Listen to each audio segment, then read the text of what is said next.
You can be strong, or you can be stupid. You cannot be both. And the world will not tell you this truth. They will pat you on the back for your weakness. They will praise your openness while you bleed out mentally. They will applaud your downfall, just as long as you stay comfortable and agreeable. But here's the truth. Stupid men are everywhere.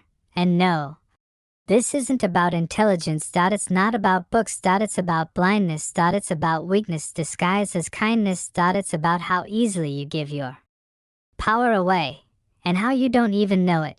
And the most dangerous part? A stupid man doesn't know he's stupid. He thinks he's doing the right thing.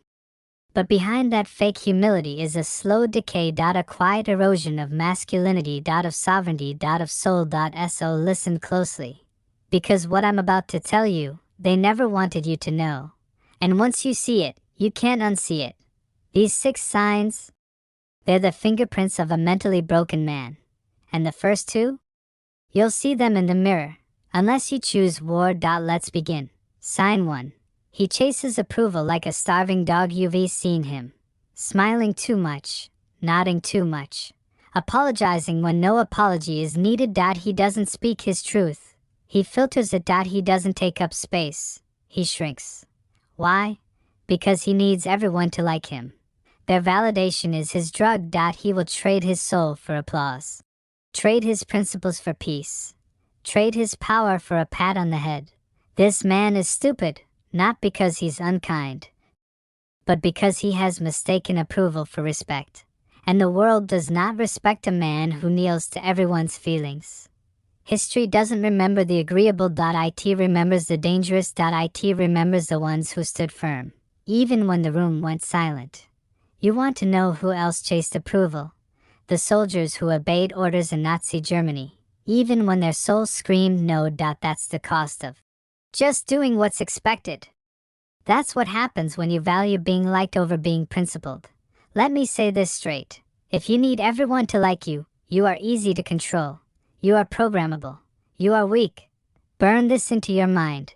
A man who chases approval will never lead his own life. He will always be someone's puppet. A smiley little soldier. Obedient. Neutered. Disposable. If that hit hard, good. Because it's the first step to your liberation. And if you don't want to be that man, you need this. Detachment. From opinions. From applause. From the illusion that people's praise equals your worth. Start today. Say what you mean, even if it shakes. Hold your line, even if it offends. Look someone in the eye and say, I wasn't born to be liked. I was born to be dangerous. Sign 2. He talks more than he builds. This one is everywhere. The dreamer. The big ideas. Guy. He speaks with passion. He has plans, goals, visions. But when it's time to execute? Silence. He scrolls motivational videos for hours. He reads quotes. He buys planners. But his feet never move. His hands never build. He's living in potential. A graveyard of some days. Let me tell you a truth they don't teach in school.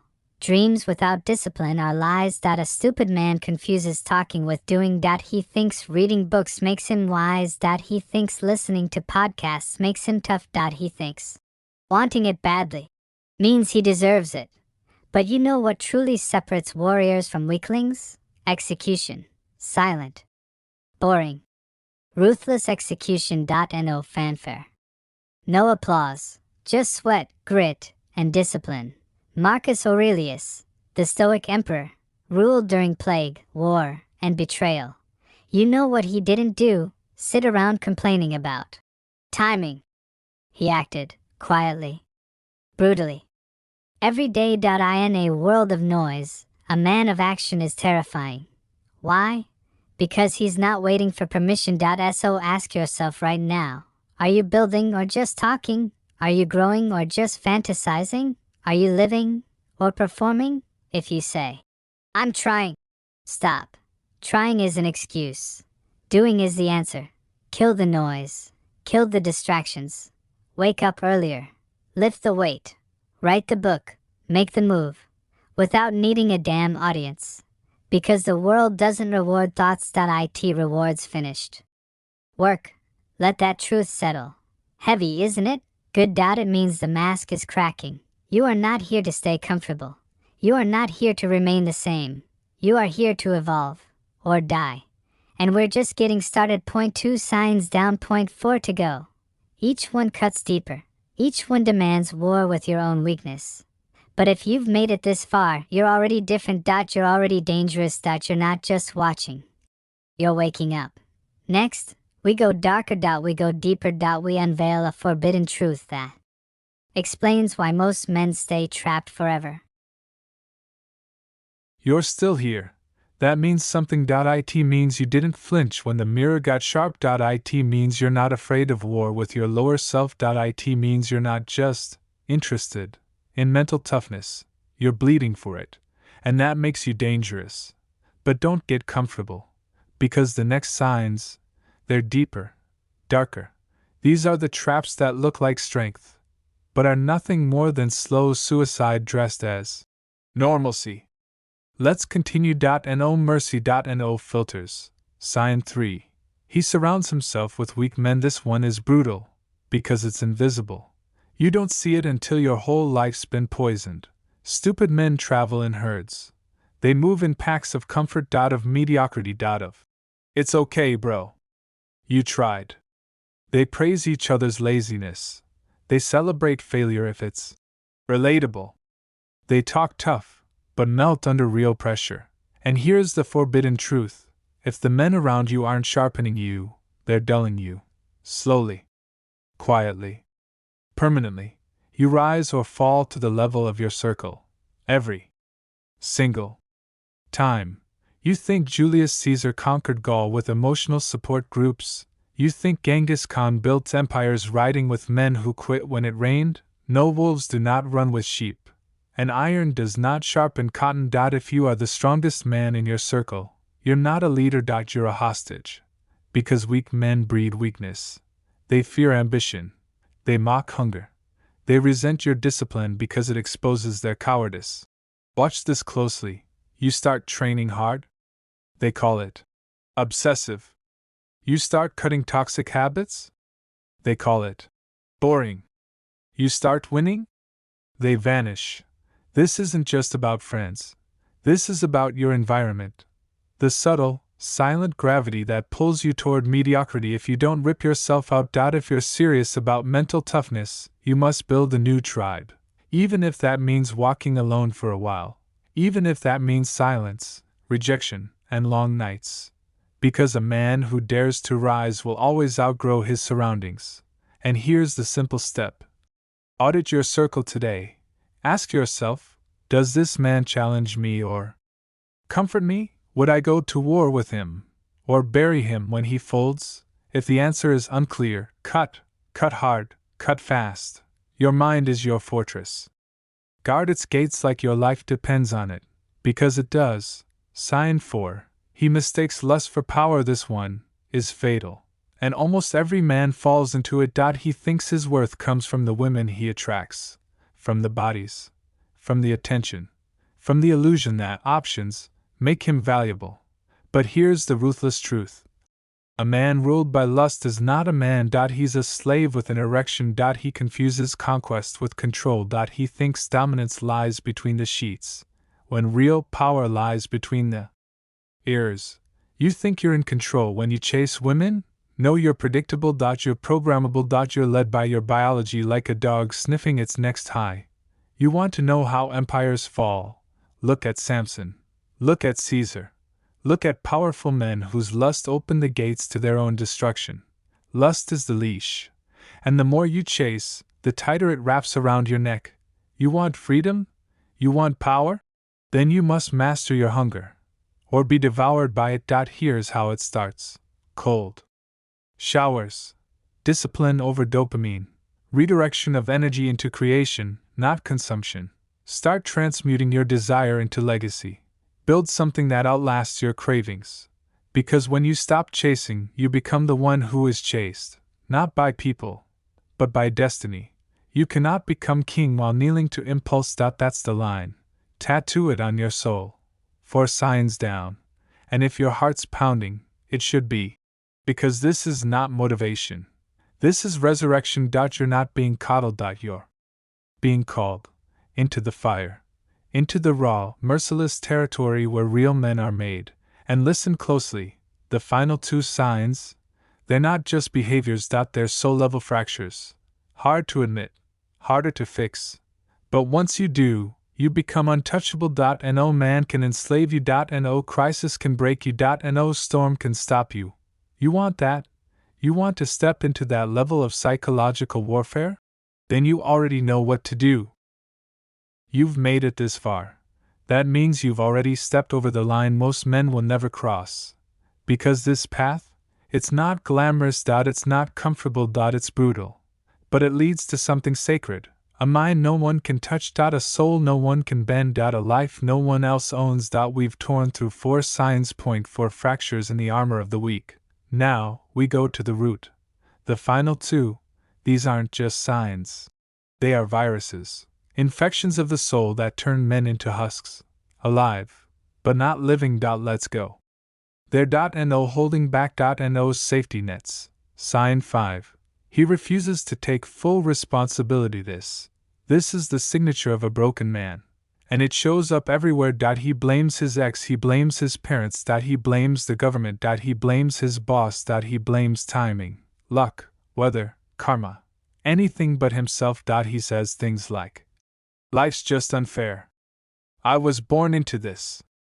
They never gave me a chance. But listen to me very carefully. A man who does not own his life will always be owned by someone else. Responsibility is not a burden. It is power. Do you understand? Every time you blame, you give your power away. You hand over the keys to your kingdom and say, here. Rule me. I'm too weak to lead myself. This isn't just soft. It's suicidal.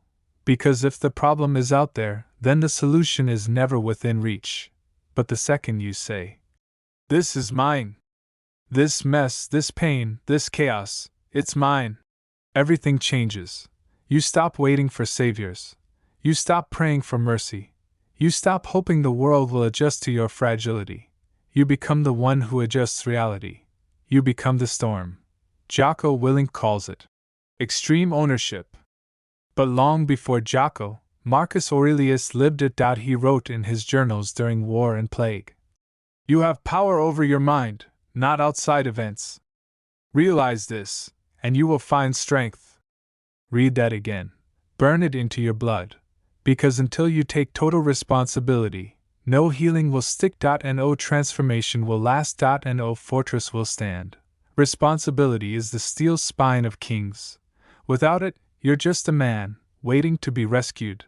Sign 6. He avoids silence. This is the one most men never see coming. Because it hides. It wears the face of productivity. Of busyness. Of modern life. But beneath it is fear. Deep, soul-rattling fear. Because when the noise fades, when the music stops, when the phone is down, and the lights are off, he's alone. With himself. And he can't stand what he finds. So he runs. Into Netflix. Into women. Into video games. Into the scrolling, the swiping, the endless escape. He fears silence because silence reveals the truth. And truth is terrifying when your life is built on lies. But here's the brutal truth. If you can't sit in a room alone without distractions, you are not free. You are still in chains. You just painted them gold. The warrior knows this. That's why he trains in solitude. That's why he walks alone. That's why his mornings are still, and his nights are sacred. He knows the mind is a battlefield, and silence is where the war begins. You want to be unbreakable, then stop running from yourself. Sit, breathe. Let the demons come. Let the regrets rise. Let the truth scream in your ears. Because only when you face it, can you fight it. And only when you fight it, can you forge yourself into something untouchable. This is the final sign, and it's the most silent. But it's also the most powerful to conquer. Because once you master solitude, once you become comfortable in silence, you become terrifying, unshakable, unhurried, untouchable, and from that place, you no longer react. You command. You no longer perform, you become. That's 6.6 signs of the weak, 0.6 fractures of the stupid, but now you see them, you know them, and that makes you lethal. Most men will never look this deep.